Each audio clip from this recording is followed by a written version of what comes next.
Bonjour, mon nom c'est Quentin. Est-ce que c'est vrai que le bus parisien date de l'époque de Louis XIV?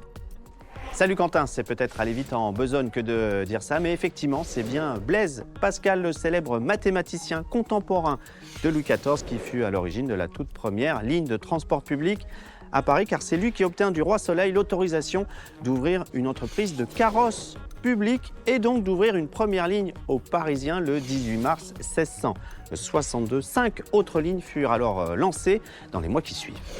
C'est le début des lignes dites à 5 sols, la monnaie de l'époque. Mais ces lignes vont disparaître rapidement, trop onéreuses, trop compliquées à exploiter. Il faudra attendre presque un siècle et demi pour voir réapparaître ce qui ressemble quand même à un transport public dans la capitale, avec le lancement des premières lignes omnibus en 1828. Des lignes exploitées par la Compagnie Générale des Omnibus, la CGO, qui obtient même par décret impérial le monopole sur ce type de transport en 1855. C'est en quelque sorte l'ancêtre de la RATP.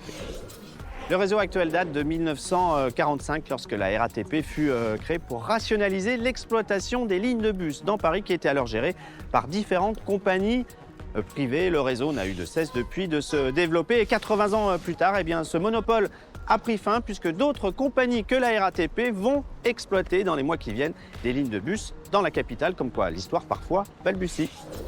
Voilà Quentin, le réseau actuel de transport public en surface tel qu'on le connaît est relativement récent. Tu l'as bien compris, il est en quelque sorte l'héritier d'une ambition conceptualisée il y a près de 4 siècles. Tout ça ne nous rajeunit pas. Alors si vous aussi vous avez une question, une interrogation, je suis là pour vous. N'hésitez pas, #Parigo. Salut!